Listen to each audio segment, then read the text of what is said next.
Bonjour, je suis Christelle ici de la chaîne Académie de la Nouvelle Conscience. Alors, vidéo numéro 2, Matrix Génétrix et Amasotum pour répondre à Lila. Donc, je rappelle la question, y a-t-il un lien entre les Matrix Génétrix? Donc, ce terme provient de ma conscience, hein, pour évoquer en fait la géométrie de la fleur de l'unité dans ses espaces les plus vastes.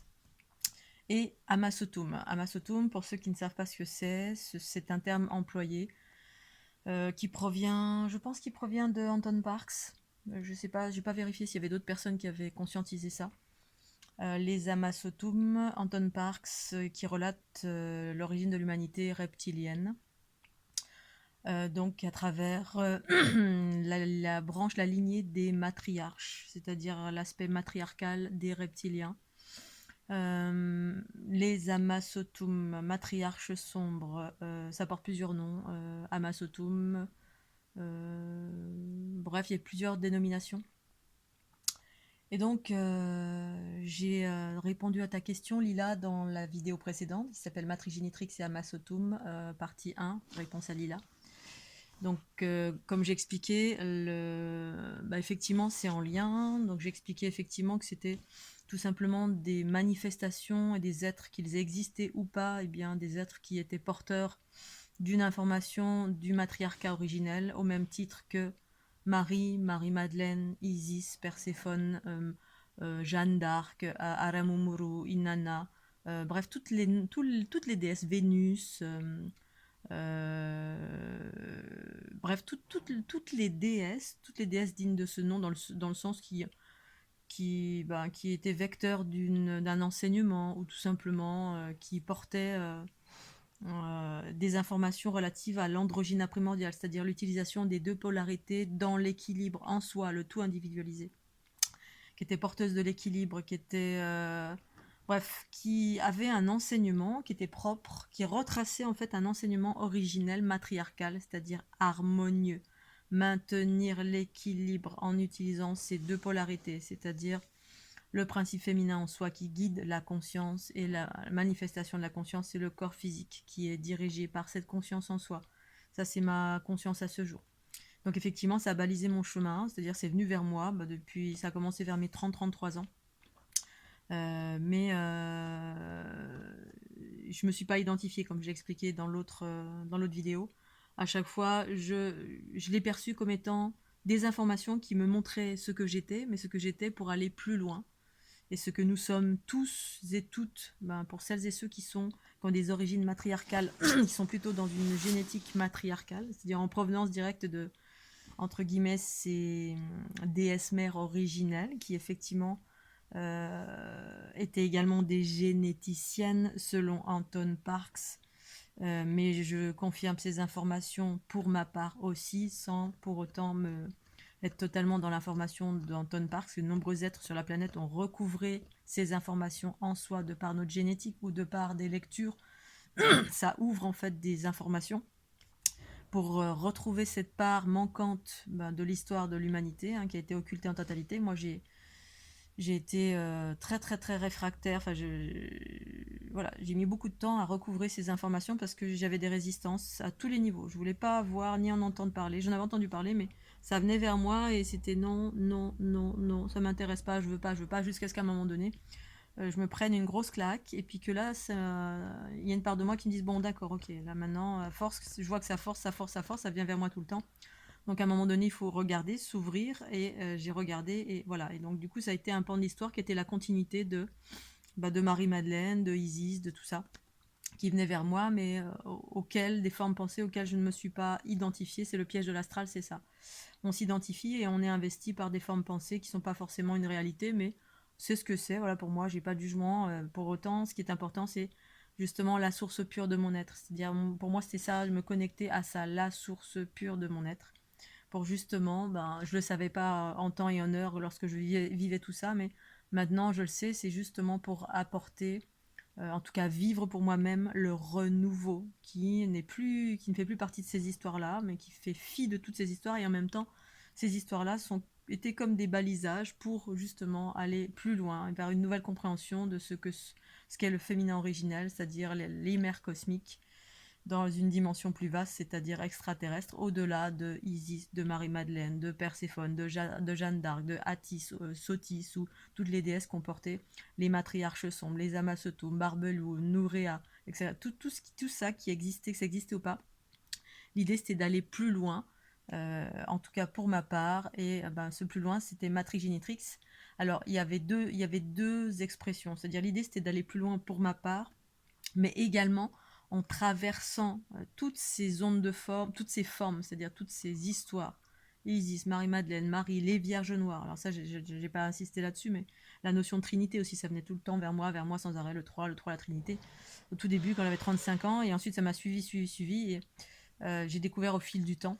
Parce que j'avais beaucoup de résistance à reconstituer le puzzle, mais c'était bien fait justement parce que mon soi supérieur, c'est avec mon aspect très carré qui, avant de gober un truc ou de prendre une chose pour une vérité, c'est-à-dire pour moi-même, il m'en fallait beaucoup quand même. Il fallait beaucoup, beaucoup d'infos qui viennent vers moi et qui est vraiment une logique et avant que ma conscience se déploie en totalité et que je ne remette plus en question ce que j'entendais.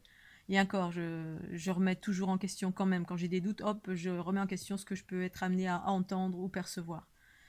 Justement parce que ce monde nous leurre en nombreux aspects, mais en même temps, ça fait partie d'une école. Et donc, la notion de traversée, c'est-à-dire tout ça qui est venu vers moi, toutes ces notions de Isis, Marie-Madeleine, etc., que ce soit que ça vienne vers moi, ou que ça vienne vers moi, vers des êtres humains qui me disaient « Ah, t'as l'énergie de ceci, cela, machin ». Et donc, j'en faisais rien de spécial, et puis je m'identifiais pas. Mais pour ma part, c'est la notion de traverser, c'est-à-dire vivre ça, sans m'y arrêter, sans m'identifier, mais en prendre conscience et connaissance comme étant une partie de moi en fait, qui m'a amené quelque part. Il y a une version aussi qui correspondait à transformer tout ça, c'est-à-dire le dissoudre. Le dissoudre. Le dissoudre, ça veut dire que tout sur la planète est en train d'être recyclé, y compris ces histoires, qu'elles soient reliées à Dieu, Jésus, Isis, Marie-Madeleine, Marie. Toutes les croyances et les connaissances humaines sont en plein recyclage. En plein recyclage, ça veut dire dissolution. Et donc, hormis le chemin où, en qualité d'être humain que je suis incarné, qui est en quête d'unité, en quête d'éveil, en quête de moi-même, la source pure de mon être, eh bien, j'ai conscientisé à nombreuses reprises qu'au-delà de mon humanité, eh bien, j'ai conscientisé ma part cosmique, qui parfois se détachait de mon humanité, me montrant que je n'avais rien à voir avec l'humanité.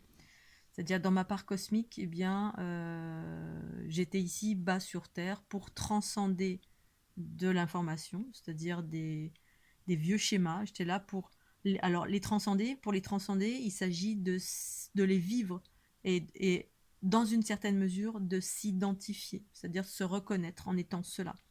Mais pas totalement s'identifier, parce que quand on s'identifie totalement, on est pris dans la forme. C'est-à-dire, s'il y a une entité vers vous qui vient, qui existe, et puis vous êtes investi par ça parce que vous êtes dans les mécanismes un peu patriarcaux, c'est-à-dire vous channelisez, vous êtes un channel, et puis vous vous faites investir par, et vous devenez ça.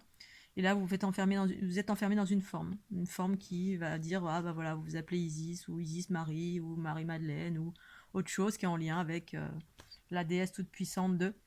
Et on est enfermé par ça. On peut dire qu'on est une déesse toute puissante de ça, mais sans y être enfermé. Les notions sont très subtiles, tant qu'on les a pas vécues, on ne prend pas conscience de cette distinction, on va dire. Et d'un regard extérieur, on peut dire, ah, elle est dans l'ego, elle se prend pour ci, pour ça. Et en même temps, voilà, de mon point de vue à moi, de ma conscience, en gros, je m'en fous parce que je sais que je suis enfermée par rien. C'est-à-dire que je remets tout le temps tout en question et je reste libre et surtout en connexion avec ce que je suis dans mes profondeurs et l'information qui est en lien avec ce que j'ai à faire sur la planète. Et donc, les informations, c'est s'identifier dans une certaine mesure, c'est-à-dire, c'est même pas l'identification, c'est se reconnaître un bagage, une vibration, une fréquence, un génome, parce que Isis, c'est tout ce que je relate dans mon livre Dieu le Père, c'est la déesse mère, et la fleur de l'unité succède à la fleur de vie. Je parle de la génétique, je parle des déesses reptiliennes, je parle de l'égrégore de Dieu, je parle de la géométrie, je parle du génome, le génome qui l'information qui est contenue également dans les noms is, ixi. J'ai retrouvé ça en fait dans mon propre nom à moi, lissi, is. J'avais même pas fait de rapprochement. Un jour, c'est quelqu'un qui, quand il m'a dit, un jour, je rencontre quelqu'un, donc dans la haute vallée de l'Aude, et puis il me demande mon nom, parce qu'il me connaissait sous Christelle, mais il savait pas mon nom. Puis moi, je lui dis, bah, Lissi. Puis là, il a tilté comme ça, il fait quoi? Qu'est-ce que t'as dit? Lissi. Et là, j'ai l'impression qu'il avait rencontré la Vierge. Et c'est là que j'ai conscientisé une part de, parce que je me formalise de rien, en gros, pour moi, il n'y a rien qui est. Voilà, l'important c'est d'avancer en fait. Et en fait, ma conscience s'est expansée à ce moment-là et a commencé à rentrer dans l'information qui est contenue dans un mot, les lettres, les lettres sont codées, ça ressemble un peu à de la numérologie. Enfin bref, ma conscience a commencé à s'expanser, puis me montrer, voilà, et puis retrouver un ancien nom, c'est-à-dire mon ancien nom. Mon nom s'écrit L-I-S-C-I. Donc dedans il y a Is c'est ici, avec un L. Et puis ma conscience m'a montré qu'avant, mon nom ne s'orthographiait pas comme ça, il s'orthographiait avec un X. Donc je suis partie en nombreux, quand j'étais sur les routes, je suis partie beaucoup du côté de l'Espagne, etc. Et et ma conscience m'amenait sur vraiment des origines matriarcales qui passaient par différents endroits.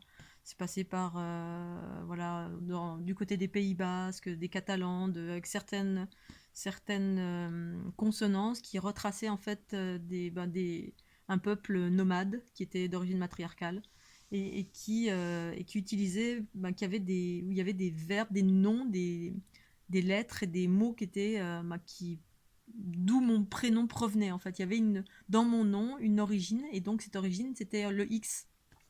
En fait, avant que ça s'écrive Lissi, c'était Lixi, L-I-X-I. Et ça, c'est ma conscience qui m'a montré plein de choses. Et puis un jour, je me suis rapprochée de mon papa. Je lui ai dit, papa, est-ce que le nom de famille, ton nom de famille a été modifié quand à un moment donné de ta vie? Est-ce que ça s'écrivait comme ça? Alors qu'on me l'avait jamais dit, en fait. Et mon père me dit oui. Et là, je suis tombée des nues. Je fais, bon, bah. Effectivement, quand il est passé de l'Italie, donc de la Sardaigne à la France, ils ont modifié son nom de famille. Bref, voilà, tout ça pour l'histoire. En fait, l'histoire, la finalité de ce que je voulais vous dire, c'est que il y a une part de mon être le plus élevé qui n'a rien à voir avec la planète, c'est-à-dire ma part cosmique. C'est toujours pareil, ça dépend de quel point de vue j'observe. Si j'observe à partir de mon humanité, c'est-à-dire l'être incarné que je suis, ou à partir essentiellement de ma part cosmique. Et dans ma part cosmique, à un moment donné, j'ai perçu que j'étais juste une conscience qui était ici pour unifier, et que pour unifier, il s'agit entre guillemets, d'investir, plus ou moins. C'est pas la forme qui investit, mais c'est la conscience qui investit la forme. C'est l'inverse. Ici-bas, sur la planète, dans la dualité, c'est justement la matière qui investit, la forme qui investit la conscience, et du coup, c'est même pas la conscience, c'est la matière qui investit la matière. Voilà. C'est des formes pensées, c'est-à-dire des choses dans l'astral qui est de l'énergie, hein, avec, on va dire, une conscience créée qui investit les êtres humains, et puis du coup, c'est pas la conscience qui dirige. Et sinon, c'est la conscience qui peut s'investir de certaines choses, c'est-à-dire je les fais miennes, sans y être enfermée. C'est-à-dire je vis pleinement ça, sans voilà, vivre pleinement, c'est-à-dire Isis, Marie-Madeleine, les Vierges Noires, tout ça, c'est venu sur mon chemin, et je suis rentrée, j'ai conscientisé ça, j'ai observé, j'ai conscientisé que c'était une part de moi. J'ai traversé, j'ai vécu pleinement tout ça, et j'ai continué. Et tout ça, en fait, c'est comme si je le prenais avec moi. Je le prends et je le transforme en le vivant dans le corps uni à la conscience, pour transformer tout ça, c'est-à-dire le dissoudre, pour aller vers une nouvelle conscience. C'est ça, la transformation, le renouveau, le changement. Au même titre que toutes les pacifications qui ont lieu sur la planète, c'est ça en fait. Une pacification, c'est ce processus de être les méchants et les gentils. Il y a eu une guerre, et puis de cette guerre, il y a eu des souffrances, de la colère, de la tristesse, du ressentiment, du sentiment d'injustice, bref, plein de choses qui en ont découlé, des émotions, en provenance de soit les méchants, soit les gentils, bref, puis il y a un clivage entre les deux. Ce qui retrace la scission originelle de cette planète, hein, du féminin du masculin. qui a été scindé. Et donc, bah, l'idée, c'est qu'il y ait une... Enfin, c'est même pas l'idée, c'est littéralement ce qui se passe. Il y a une pacification, un pardon, mais pour qu'il y ait un pardon, parfois, bah, des consciences extraterrestres interagissent, investissent, entre guillemets, les formes, voilà, ou les égrégores, on va dire, les égrégores, c'est un peu complexe, pour permettre de l'équilibre, pour que ça fusionne et que ça se transforme. C'est-à-dire que la transformation, c'est une montée en fréquence, et quand ça monte en fréquence, les basses fréquences n'existent plus, hein, parce que basse fréquence, ça veut dire que ça oscille lentement, de par les énergies relatives à la souffrance, à la colère, au sentiment d'injustice, etc. Issu d'une scission, une séparation, c'est-à-dire une guerre, c'est une séparation, une dispute, c'est une séparation, euh, voilà, un conflit, c'est une séparation. Euh, Parce que bah, ça génère du chaos quand on est séparé. Et à l'origine, ça prend source en soi. C'est-à-dire en soi, bah, on est séparé, il y a un conflit en nous. Le corps de la conscience, eh bien, le corps est scindé de la conscience. Et du coup, bah, quand le corps est scindé de la conscience, ou la conscience est scindée du corps, eh bien, on génère du déséquilibre. C'est-à-dire, on a un être qui peut potentiellement, qui est tout le temps dans le jugement, qui cherche du conflit, qui est dans la colère exacerbée, dans le pouvoir, la manipulation, la victimisation. Bref, on est dans des travers, ce qui génère le chaos de ce monde. Quand ça s'unit, hop, c'est terminé. Et cette unification, bah, ça correspond à la dissolution de l'ego, le petit enfant capricieux en soi, qui génère tout ce déséquilibre. Bref, tout ça pour dire que dans ce processus de avoir suivi comme un petit poussé les petits cailloux blancs, hein, relatifs à les formes pensées, Isis, Marie-Madeleine, Inanna, Perséphone, Jeanne d'Arc, Sotis, on s'en fout, bref, tout plein de déesses qui sont arrivées sur mon chemin, y compris les déesses reptiliennes, faisant partie intégrante des informations qu'on on doit recouvrer en soi pour aller plus loin, c'est-à-dire retrouver ce matriarcat originel. Et puis au-delà du matriarcat originel, eh bien, il y a effectivement une conscience encore plus vaste qui est anthropomorphique, enfin qui est géométrique, et qui, en tout cas pour ma part, hein, c'est ce que je partage, qui est en nous, qui est la composante même de la vie harmonieuse, c'est-à-dire la fameuse grille vibratoire de laquelle est constituée la planète. Eh bien, c'est cette matrix génitrix, voilà, qui est en nous et qui se manifeste à travers 4 milliards de formes. La forme, les formes et la forme harmonieuse qui est proposée à l'heure actuelle, c'est ça, c'est la fleur de l'unité via cette matrix génitrix.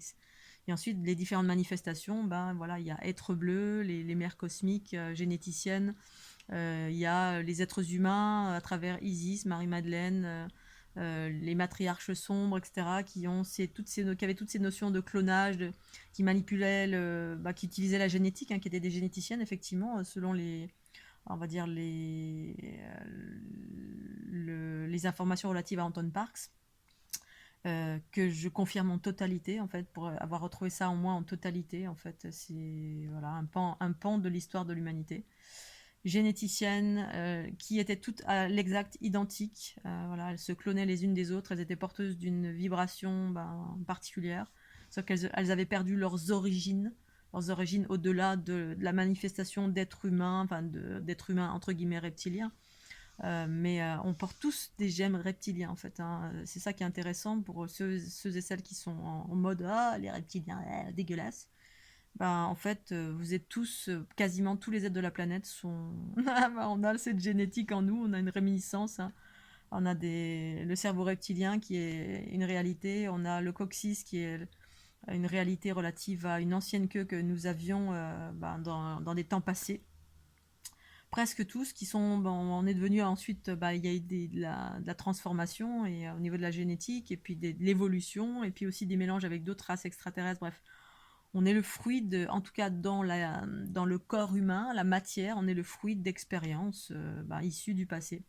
Mais il n'y avait pas que le peuple reptilien, il y en a eu plein d'autres.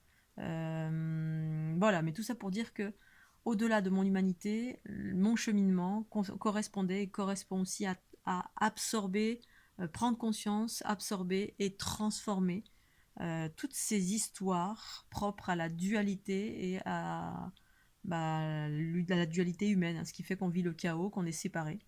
Donc une part de moi, au-delà de mon humanité, ça a été une part de mon chemin. C'est une part de mon chemin que d'absorber tout ça pour le transformer, c'est-à-dire dissoudre en totalité, parce qu'on est dans ce cycle, justement, cette transition qui passe par la dissolution de tous les égrégores, toutes les histoires qui étaient plombantes, hein, qui plombaient l'humanité, qu'on en ait conscience ou pas, et qui faisaient partie de l'inconscient collectif, et dont la plupart de l'humanité ne prendront pas conscience. Beaucoup vont en prendre conscience, d'autres pas, mais pas pour rester dedans, mais pour aller plus loin. Et aller plus loin, c'est vivre l'harmonie pleinement incarnée, ici-bas, pour celles et ceux dont c'est le chemin. Il y en a d'autres, ce ne sera pas le chemin, ce sera le corps astral, et qui continueront à être dans la réalité et dans l'astral. C'est-à-dire l'humanité, l'incarnation, ça n'a aucun sens. Le corps, c'est un truc pourri qui nous empêche d'être libres. Tous ceux qui font les voyages astrales, c'est ça.